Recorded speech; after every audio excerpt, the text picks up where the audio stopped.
Thanks for tuning in to Showroom 18. Today we are taking a look at the Sony Xperia M2, which follows up to the Xperia M, which was released early 2013, and the M2 was released in 2014.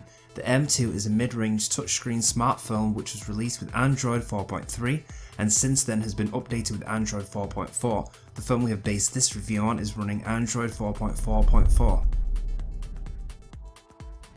Taking a look at the design and layout of the device, the M2 is 2.8 inches in width and 5.5 inches in length. From the side it is 0.34 inches in thickness. On the front is a 4.8 inch screen that has a resolution of 540 by 960 pixels and a pixel density of 229. At the top left above the screen is a proximity light sensor. This next to it is the charging notification light, which can only be seen when it is lit. Going over a bit more to the right here, in the centre is the ear speaker for hearing the other person when in a call. Then on the right is the front camera. We will get into specs and examples of both cameras later on in the video. If you want to skip to any section of the review, the times are in the description below. Now if we look below the screen, this is the light bar, which also cannot be seen until it is lit. At the bottom of the device in the left corner is the main microphone, which is used when you are in a call or using any other recording applications. If you look along this area, this is the single speaker. These two holes on the right side is for attaching a strap to the handset. On the top of the device is a slot for a 3.5mm headset or headphones. On the left of the device is a micro USB slot for connecting to an external device like a computer, third-party accessories or a charger. Then to the other side on the right, starting from the lower corner, is the camera button to quickly fire up the camera. Just above that is the volume key. If you are on the home screen, this will switch your phone from silent to loud. In music or video, it will change the volume of the applications, and in camera mode this is used as zoom in and out. In the middle here is the power button to turn on and off or toggle standby modes. This part here at the top is a cover for the micro SIM and micro SD card, which is compatible with up to 32GB. If you are constantly taking in and out SD cards, this could be something to consider, as I personally feel this is a very thin and fragile part of the phone and looks and feels like it'd be the first thing to snap off if you're not careful with it. Then lastly, the back. If we look at the top right next to the camera here, we have the Wi-Fi, GPS and Bluetooth antenna area. Then next to it is the main camera lens, and to the right of the camera is the LED light. The small hole next to the light is the second microphone. Just under the lens is the NFC detection area, NFC which is used to communicate with other phones, additional Sony devices and various third-party accessories. If you want to see our review of the Sony NFC tags, the links are also in the description. This phone does not have a removable battery, so if you ever run into any issues, to restart you can hold down the power button while also holding down up on the volume switch. There is also a small reset button on the right next to the SIM card slot. Now before sharing my own experience with the phone, here is a quick rundown of the specifications. The Xperia M2 has a 1.2 GHz Snapdragon quad-core processor with 1GB of RAM and 8GB of internal memory with up to 32GB external memory through the use of a micro SD card. Additional features: the phone does support Java, but the pre-installed browser does not support Flash. The following connectivity features the device has are as follows: Wi-Fi, GPS, Bluetooth, NFC, DLNA, Wi-Fi Direct, FM radio, micro USB and micro USB charging. The phone does not have MHL output, HMI or infrared. The sensors you can use are compass, magnetometer, proximity sensor, accelerometer and ambient light sensor. There is no gyroscope, barometer or temperature sensor on this device. Included in the box, this is based on a UK order from November 2014, screen protectors, cleaning cloth, a micro USB adapter, Sony hands-free headphones, the phone and instructions. There was no power supply which was mentioned on the box. Starting with the home screen, there is 5 sections to the home screen to add your contacts, widgets and apps, which is standard to Android devices. There is a slight improvement in speed when swiping through your screen after the update from Android 4.4.2 to Android 4.4.4. This is something I have noticed. Moving on, when you swipe down it shows current notifications and there is a tab to switch to quick settings. Here you can quickly switch on and off your services such as Wi-Fi and Bluetooth. There is the option to edit and change what you want in quick settings as shown here. Pressing the middle button at the bottom will bring up all the apps, which is also common on all phones running Android. On this device there is an option by swiping to the right to change the order of how your apps are presented, and the option to uninstall various applications. Aside from your standard apps that are available to most Android phones through the Google Store, the Sony apps that are pre-installed on the M2 are as follows: the Walkman, Sony Album which is connected to Play Memories Online, Movies, Sony Select, Social Life News, Video Unlimited, Smart Connect, Track ID TV, Xperia Lounge and PlayStation Mobile. There is an option to link accounts to your phone such as Xperia with Facebook, Xperia with Twitter, which helps the phone sync numbers with Facebook profiles, pulling in their avatars, email and other information. There's also options to connecting your phone with the DualShock 3 PlayStation controller to play games from the PlayStation Mobile Store and also the Google Play Store. Before downloading games, you have to check in the descriptions to see which games are made compatible with external gaming accessories. Now moving on to the performance and my personal experience with using this phone. The phone performs well. When you first turn it on, it does take almost a minute to turn on from the moment you feel the phone vibrate. It will go black and then the Sony logo appears, then it will show the network provider and the Xperia intro. Once all that has loaded, the phone is up and running and works quickly.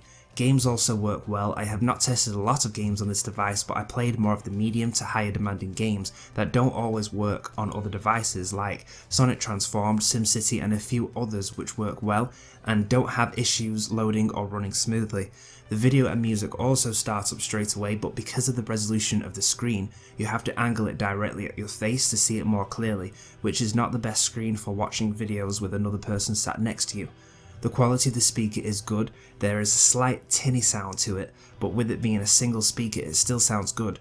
With the speaker on the right it can get covered if you're holding it like this, but if you place it on a flat surface it still sounds clear since it won't be blocked by a table. The phone quality is good. It is not amazing, but it's not bad. I have never had any problems hearing people or others hearing me. I think this is based on the size of the phone. The mic and headset is more in line with the shape of my head for better listening and talking. There is a range of call settings like microphone noise suppression to reduce background noise during call, speaker voice enhancement which I notice removes that bass sound so it appears smoother. Finally, there is the option to slow down the speech of the other person and equalizer. There is an 8 megapixel camera on the back and 0.3 on the front. If you click here, you have a selection of different camera modes to choose from. You have Superior, Auto mode, Manual mode, AR effect, Picture effect, Time shift burst, Social live, Sweep panorama, Portrait retouch and the option of downloading more by Sony and third-party companies. In Auto mode there is no option of choosing the image quality. You can only select the number of megapixels you want through Manual mode. You can choose the type of flash, also switch on and off self-timer, smile shutter, burst mode and face recognition in both Auto and Manual modes. Manual mode gives you focus mode options such as single autofocus, face detection, touch focus and object tracking. I personally found these made no difference at all to the final image. I tried taking an image of a goldfish using all different modes and it still was out of focus. In manual mode you can also turn on and off HDR and image stabilizer and the choice of different ISO and metering settings. Finally, you have the option of choosing the scene that fits the lighting condition of your current location. Once again, these don't really make a massive difference as they might do in other Sony cameras or other smartphones on the market. The flash options are auto, fill flash, red eye reduction, off and torch. Even though it says 8 megapixel, the quality of the images and videos don't come close to other 8, even some 5 megapixel cameras out there on the market. The camera has a hard time to stay steady and to focus on subjects, even with object tracking and image stabilizer on. They don't make much difference to the images. There is always a grainy look to the pictures. The front-facing camera in video mode has a ghost look to it, missing out a lot of frames. One thing I did notice after a recent update, when you are in an area with the correct lighting facing towards the subject, the quality of the front-facing camera becomes a lot better and has a much better frame rate. I did spend a fair time testing out all the modes and settings and could not get it to look that great. It is only going to perform well in great lighting and sunny days. When using the on-screen default keyboard, I found it better using it horizontally when typing longer emails because the screen can be very sensitive. The common thing I came across was pressing V when trying to press space or backspace, so you do find yourself spending extra time correcting mistakes. You'll have to use both hands more often. It is not as easy to swipe with your thumb from the very top to the bottom. The size of the screen has its good and bad points, and this is something to base on your own lifestyle. This is more of a practical take on it. Because of the length of the phone, it will not fit properly in all types of pockets. Taking the phone with me, I prefer to have it in my main trouser pockets. It is not easy to keep taking it in and out of some pockets to frequently change songs or check the time. This is more noticeable when sat in small spaces like on the train or next to people. This never had happened with looser jeans on, but can be a bit of a nightmare if you have small pockets. This would not be an issue if you wear work suits with a jacket pocket, or if you're in cars and normally have your phone on a stand or in a bag. This is not a massive issue, but it is worth mentioning as it was very noticeable to me in some situations compared to the last phone I used, which was smaller. My overall verdict to this phone is based on the price it was released at and the audience it is more targeted towards. I would say this is a great phone for people who want call quality, longer battery, and are in a more business office working environment. The screen works well for better email and web browsing. The performance of the phone gives you quick access to apps, and the games work well for more shorter to medium use of entertainment. Since the resolution of the screen is not as great as other options, and the main downfall of the phone is the camera, these negative points might not be a priority to someone who only wants a phone for longer days of work and then to use additional music, battery calls, and productivity-based applications. This is not the best phone if your main use is as follows. Taking selfies, vlogging, you want a high resolution screen, you take a lot of photos and videos and do a lot of sports. I like this phone during my office working days away, but not as much on my days off or at the gym. If possible, always try a live demo of the phone at your local store to get a real life feel of the phone's size and layout. Thanks for watching. If you have any other questions, let us know in the comments. If you want to watch more, you can check out our review of the Xperia E3, which is a similar phone to the M2, or if you want to see our comparison of both the M2 versus the E3, you can click on the annotation or the links in the description.